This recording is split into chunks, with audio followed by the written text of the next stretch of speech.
Hey guys, thanks for tuning into my video. Today I'm going to do a video. I'm going to be cleaning my FNP45 Tactical in my Evo 45 suppressor.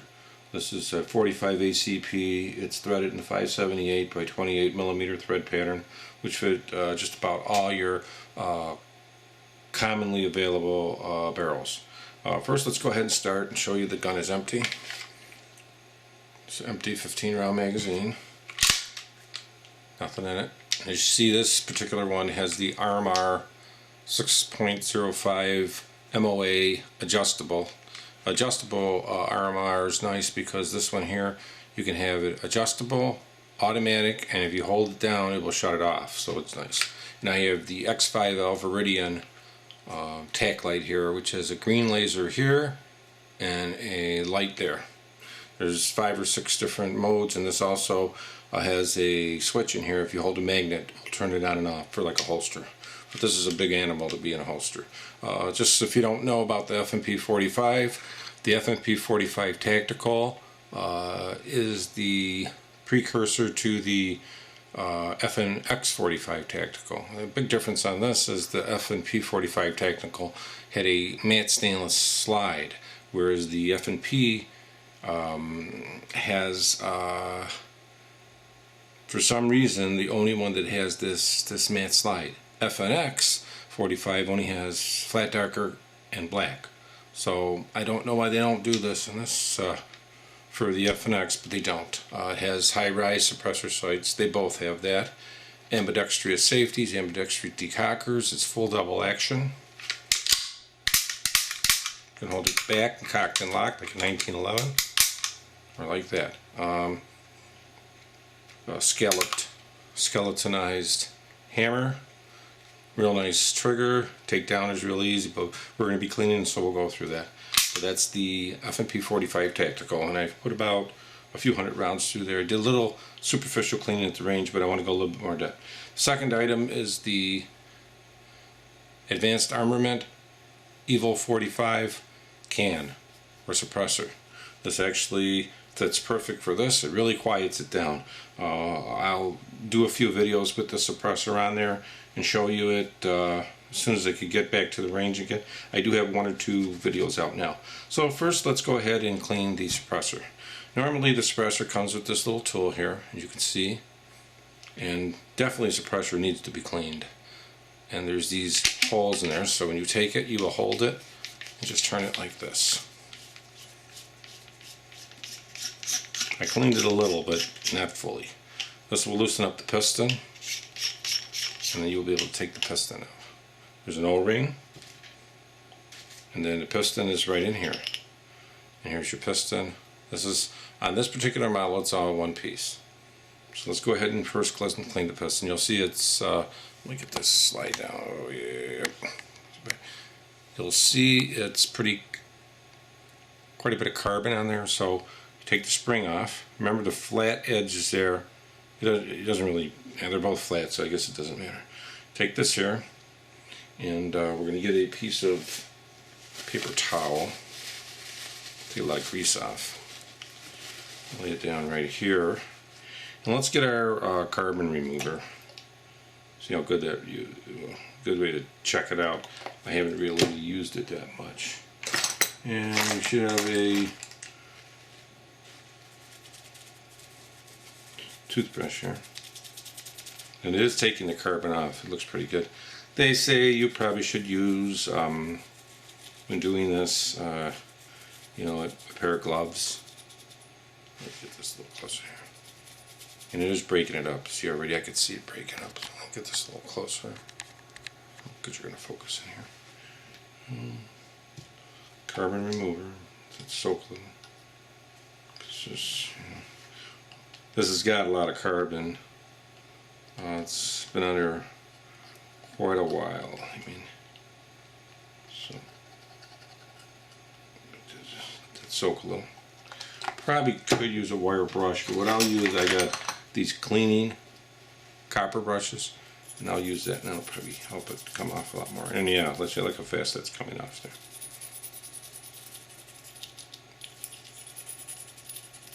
Taking it right off really good.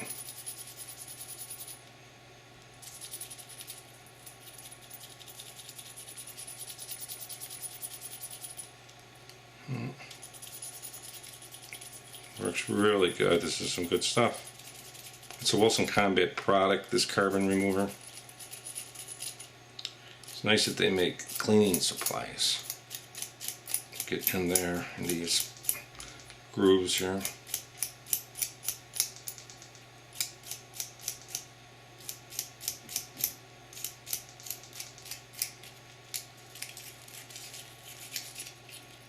Get in here.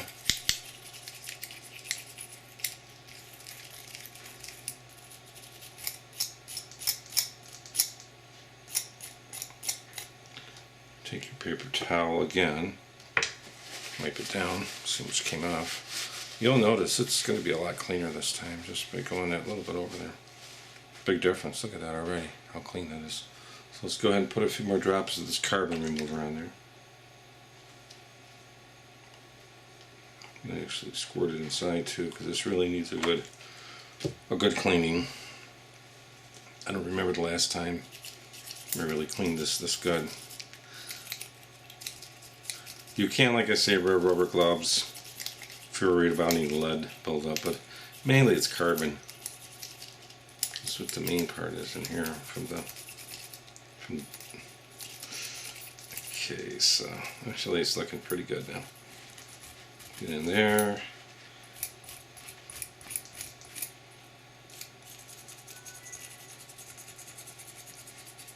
Get this closer so you can see it.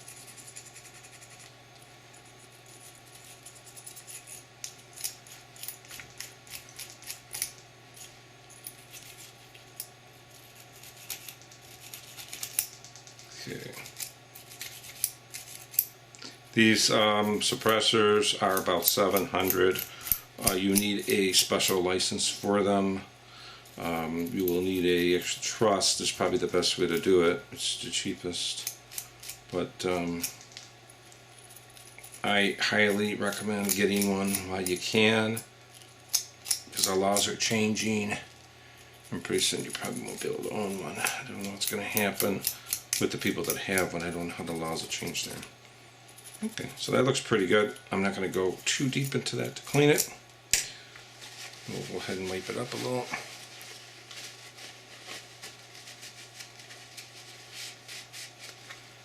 Some of this crap off of here.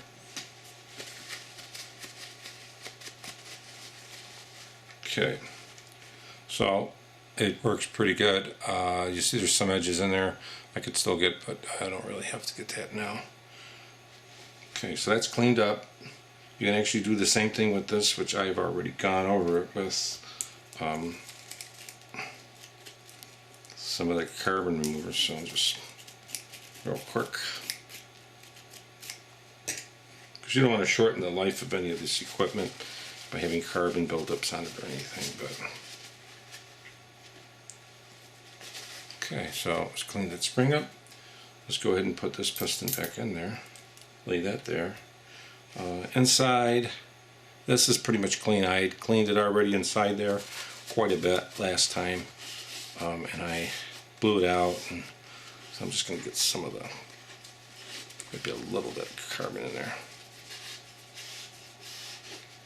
Okay, so pretty much, and I have another towel, paper towel here, so we'll lay this right here. And just put it back together. I would use the lubricant, the universal lubricant. And as you notice, I'm using all Wilson Combat products. You know, put a little there. You really don't need a lot. Okay, take your piston, goes back in there like this. Put a little, you can put a little right there if you want. Just a little, not gonna hurt anything. Tap it a little. Put this ring back on. You kind of start it a little like this with your hand. Then just take this.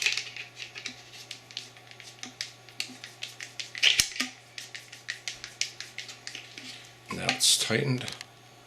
Okay, so that's it. That's pretty much putting the piston together and into the suppressor. So we're going to lay that suppressor aside because that's done. Now let's go ahead and take a piece of this paper off here. And we'll go ahead and lay our gun on it.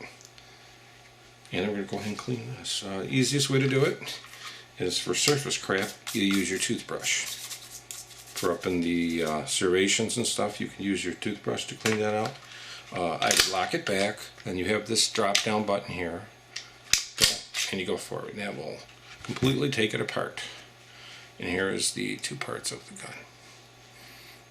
The frame, the easiest way to do that is I would take your paper towel and I would wipe off your toothbrush there. Get some of the carbon cleaner. That you can just get a little on there. You're not going to get a lot of carbon on your frame.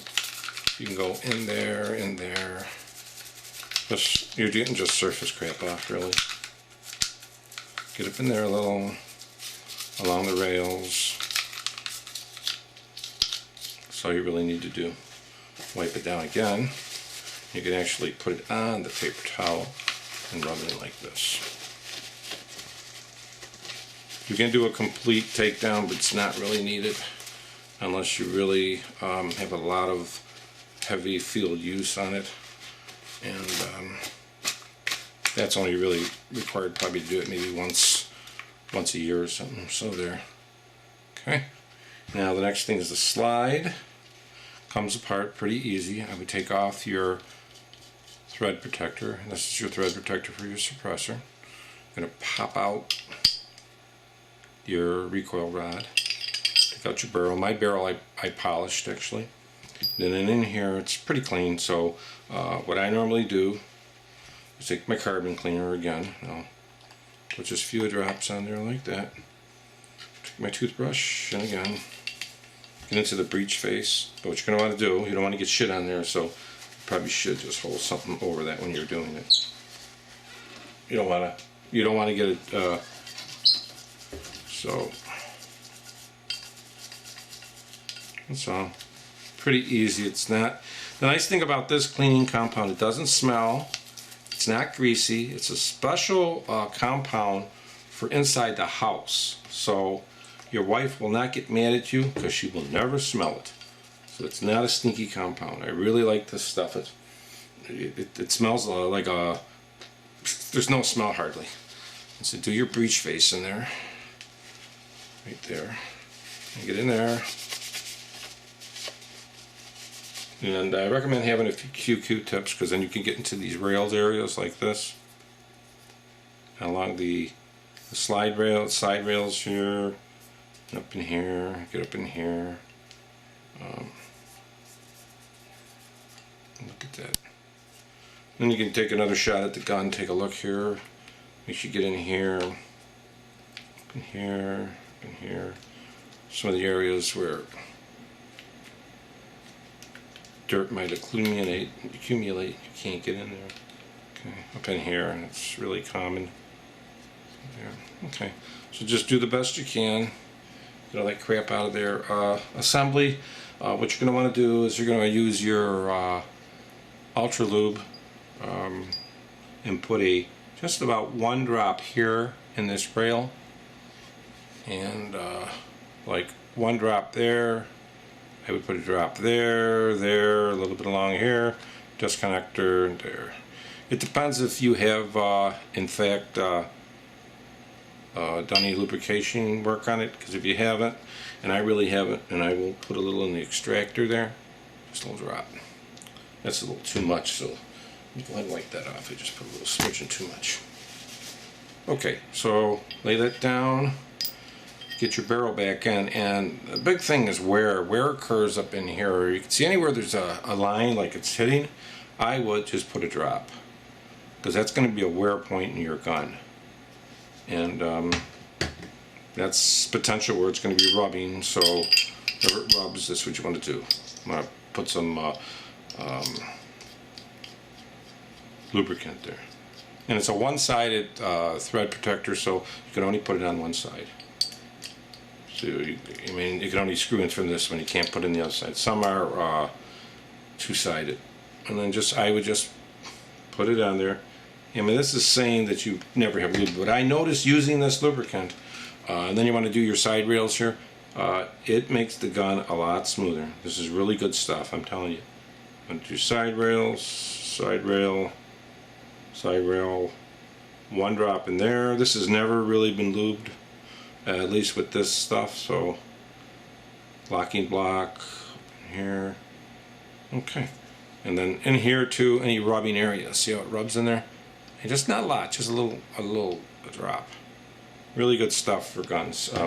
I might have available a whole kit, so I'm gonna try to get the kit together, a lubricant kit, and I'll put them together and show you where you can get them. So put it on, all the way back, lock it. It's already smooth. I mean, this stuff here, I don't know, this lubricant is so smooth. I mean, I noticed automatically, because when I did the Ed Brown and I mean, it's just, man, it's so smooth. So take your rag, your paper towel, and just wipe everything off. You want to make sure you get everything, no crap on it.